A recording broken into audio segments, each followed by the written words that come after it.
Hello, this is Azanar. Welcome you back to another episode of Diablo 2, Lord of Destruction. In the last episode, we cleared the Bloodmoor and the Den of Evil, completing our first quest, and I showed you around a little bit some of the screens and what I plan to be doing.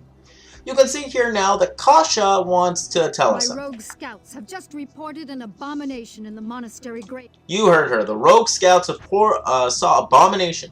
We have to eventually go to the burial grounds next to the Cold Plains and search for Bloodraven.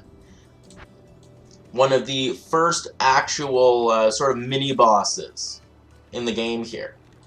Well, let's go do this. Last episode, I did forget to do something that I normally do before I go to the Den of Evil. It's not a big deal. It just means that we're going to have to walk here to the next zone, which happens to be the Cold Plain. We're going to go here, walk, and we're going to run out of stamina, so I'm going to sit for a second. Now, as you can see from the last video, the way I'm going to be conducting this Let's Play is instead of necessarily dividing episodes into a certain time limit, I'm going to complete areas. The area I'm going to complete in this episode will be the Cold Plain, and depending how long it takes, the area in there as well. Interesting. We didn't grab these guys last time we were here. Here. See? We go to Flavi. Now, if you come here before you defeat the Den of Evil, Flavi will tell you to fall back. Beware. Beyond lies mortal danger for the likes of you. Now she's just warning you. Now, actually, if you pop your head into the next area, the Cold Plains here, you'll find the waypoint. Anytime you find these waypoints, you want to turn them on. The waypoints are a free portal back to town. And they can be incredibly useful. Oh boy. Now, as we move into the Cold Plain here, you can see Fallen and Fallen Shaman that we saw in the Den of Evil. The caves that are in the zones in the game will generally be a level higher in terms of enemies than the zone they're in. So the Den of Evil had enemies that are the level of the enemies in the Cold Plain. When we go into the cave in this area, we will see enemies that are the level of the next area. And so forth. What is this, a portal shrine? We don't need a portal. I'm not actually going to touch that. Chipped Emerald Strand Glass, I like that. Here we go. Dark Hunters and Dark Spearwomen. These are corrupted rogues that have been corrupted by the demoness Andariel. Ooh, a scepter. That could be quite, worth quite a bit of money.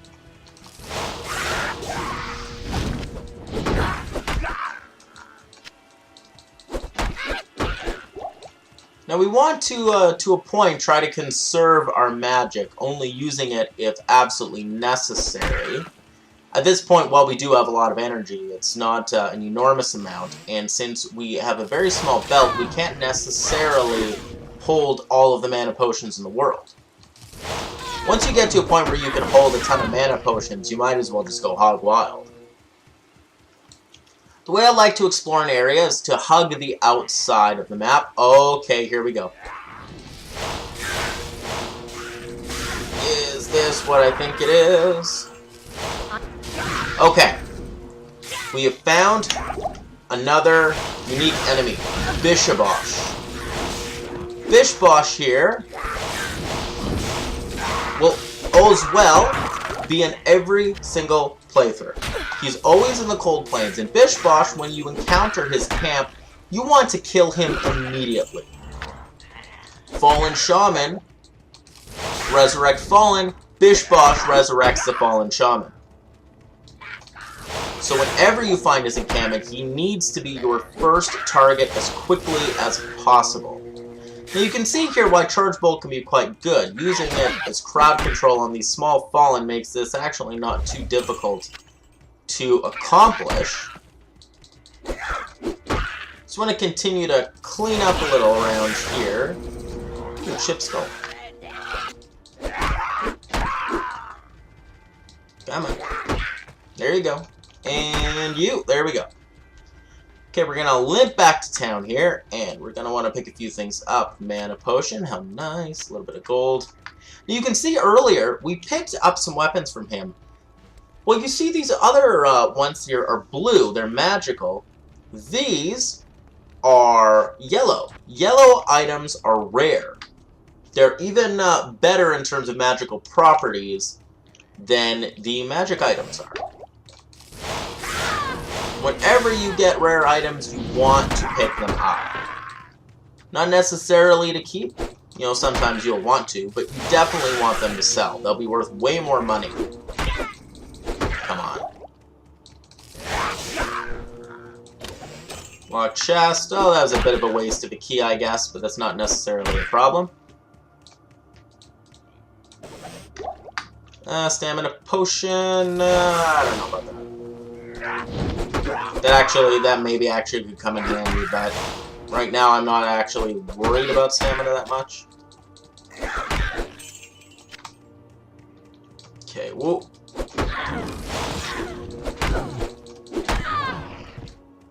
I'm actually going to stop for a second, and I'm going to see what this Eagle Orb is here. Eagle Orb, as you can see, is a sorceress-only item. This one gives us 5% chance to cast level 3 Ice Bolt on attack, 10% faster cast rate, 3 to Firebolt, 1 to Mana, 5 to Lightning Resist, and repairs durability.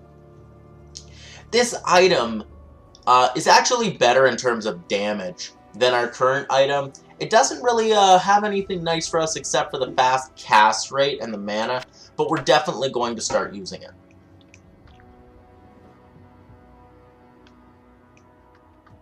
Yeah. The Eagle Orbs are a very useful item class for sorceresses because they also allow you to carry a shield.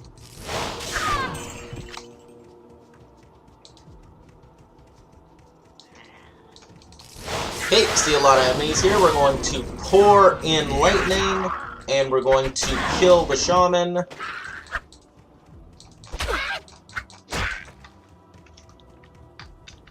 Okay, now where is this? This is the burial grounds. Now, we could go in there and deal with this now, but we're not going to. After we've dealt with the cold plains and the cave is when we're going to go in there.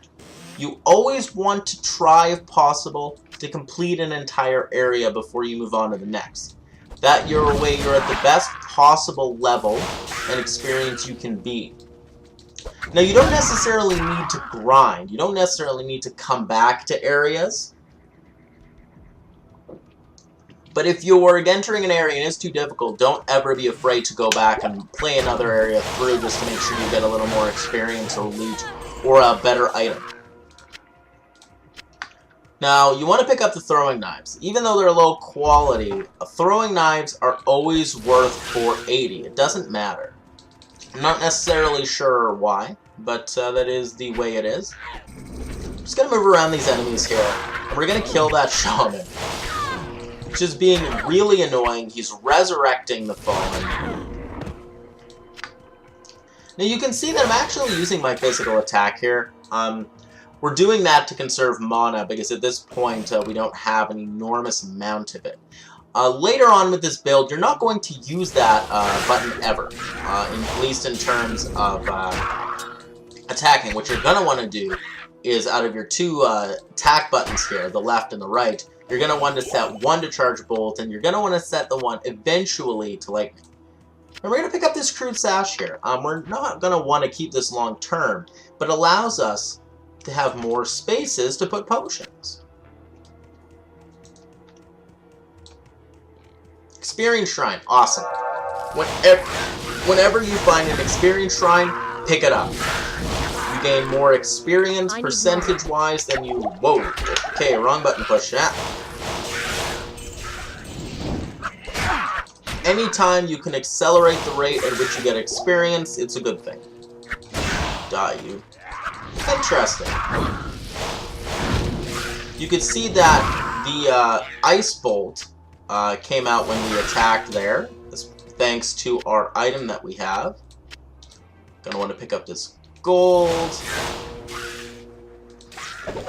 Now, Fallen are fun, as you can see, in that they're quite skittish. The second that one of their brethren dies around them, the rest of them will immediately run away from you.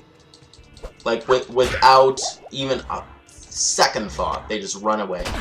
Yeah, so you can see we're trying to fight those guys. Their shaman is over here, resurrecting them at long range, just generally being annoying. Fulminating. Ooh, mana potion. We definitely want that. Mana potions are eventually going to be your life and blood if you play this build, as energy will be what keeps your ability to attack the enemies coming at you will be what keeps you alive. There is another thing, or something, someone that can help keep you alive, but we'll get to that in a little bit here. Ooh, another mana pot. So you can see, we're almost done rounding the zone. Oh, surrounded. Since we can pick up another mana health... Whoa. Okay, unique enemy. Who are you? Whoa.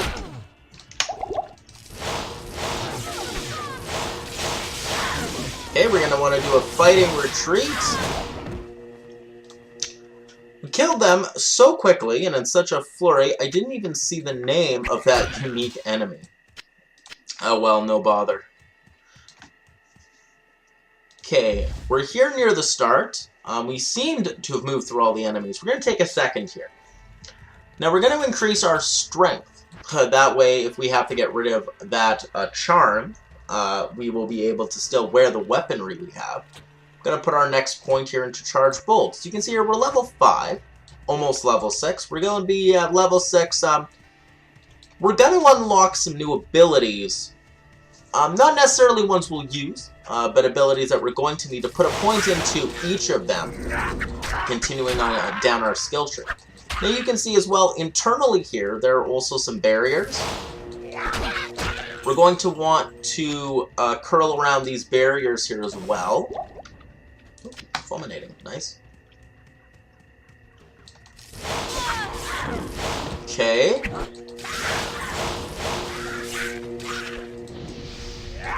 Gonna want to dance around that fireball and get to the shaman.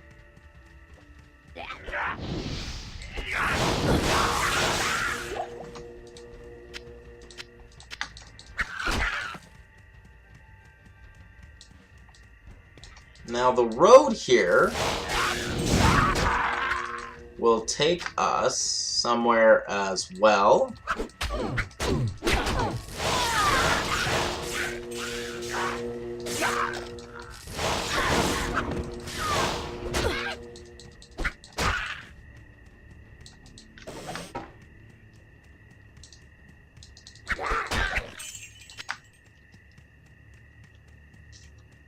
Now there appears to be nothing else south of the road here. So we're going to... Yes, you see here, this road here eventually hooks up with the burial ground, so we're not going to want to go further in that direction. Come on, shaman, die, die, die. Not enough mana. Yeah, whatever. It's lots enough mana. You have tons of mana. More mana than you could ever want. Okay, we don't want to hold on to that, actually.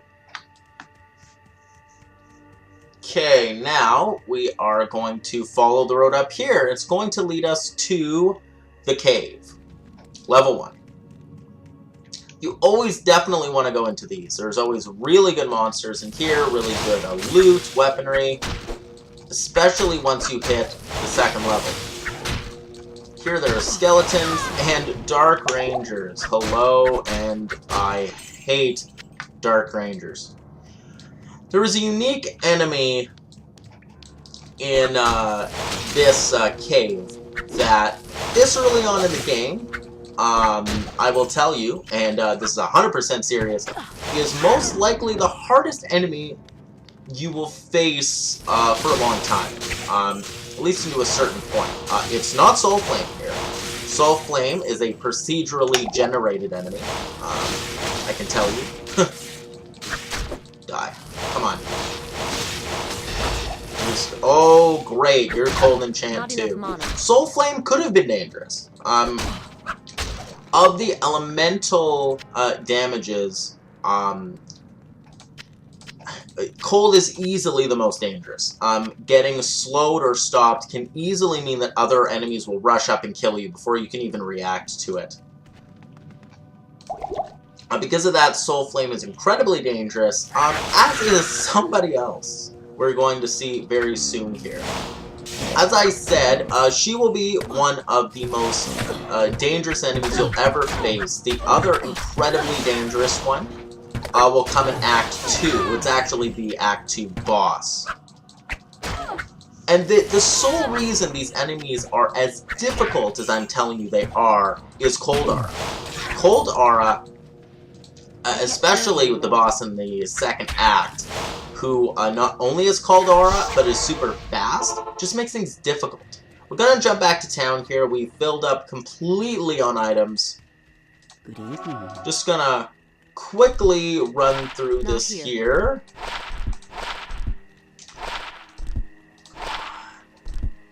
Okay. I see. Scepter of Craftsmanship, 5,000.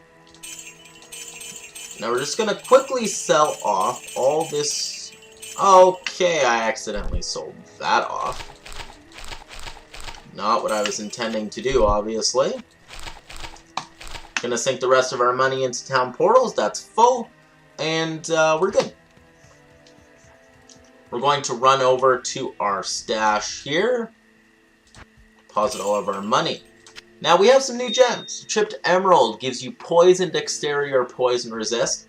And the Chipped Skull here gives you Life Stolen, Regenerate Mana, and Attacker take damage of 4.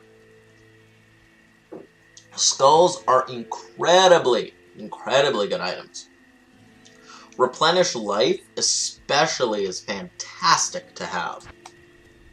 Before we go back, we're also going to check our stats here. We've gained another level. At this point, I'm going to put this into energy. I'm needing a little bit more mana right now.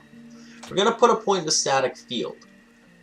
Now, the reason we're putting points into these isn't because we need Static Field and Telekinesis, but it's because we need things further down our path here. Now we're going to jump back into this. Some Hungry Dead, some zombies here. Very easy enemies to deal with. Oh boy, I'm not liking this big hole. Okay. Some rangers. Ranged enemies will always be the most annoying enemies that you fight without fail. They're just a pain to deal with.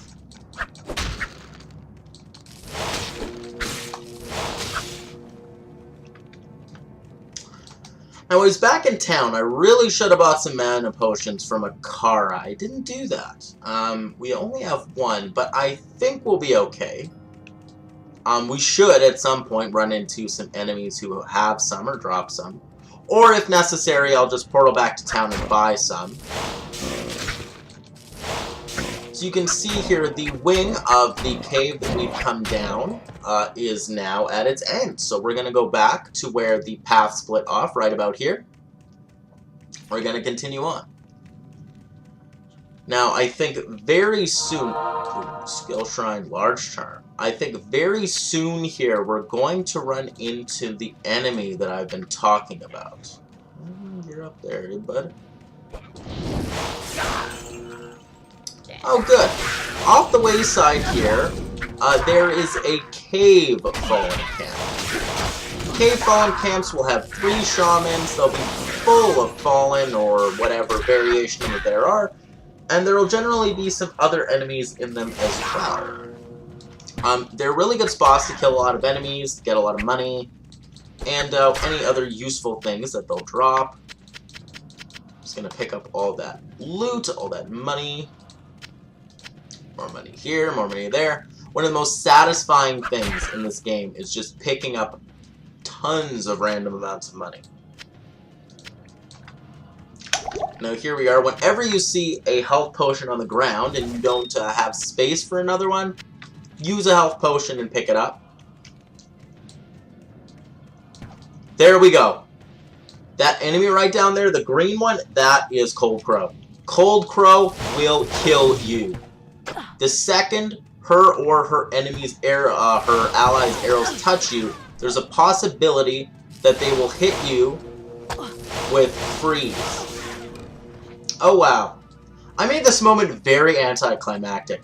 Our skill shrine here, which bumped our charge bolt up to level 6, has allowed us to make very short work of this incredibly dangerous enemy I told you about. Trust me, not... Oh yeah, see, you can see that there. Usually, trust me, usually not this easy. Okay.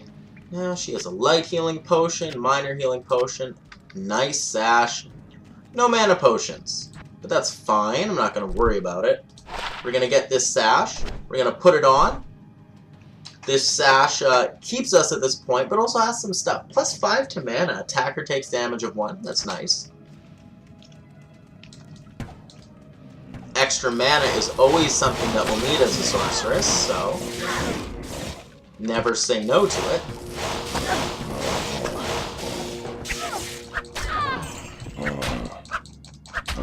Come on, you hungry dead. Die, die, die.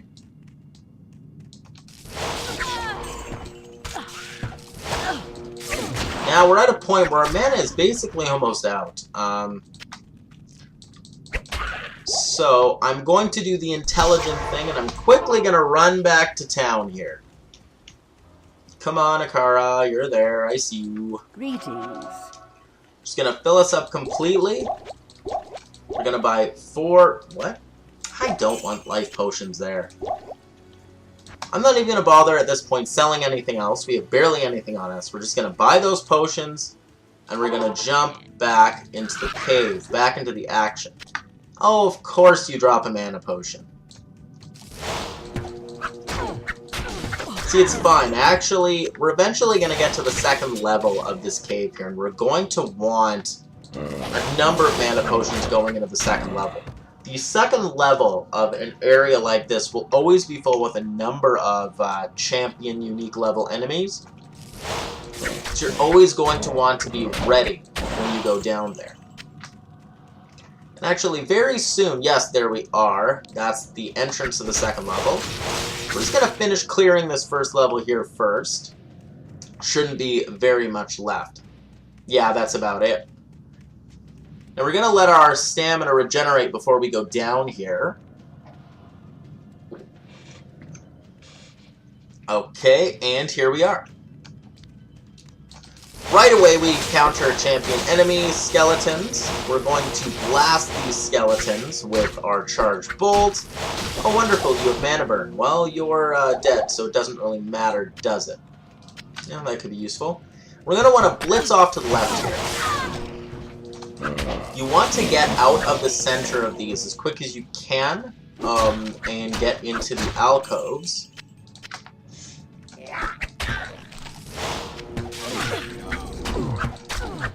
Come on. Just croak.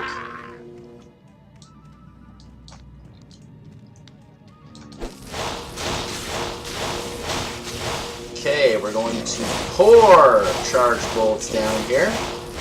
Champion level enemy. We didn't even get to really see him or know his name, but that's perfectly fine. Doesn't make me sad. Okay, and there's just a little bit more left up here.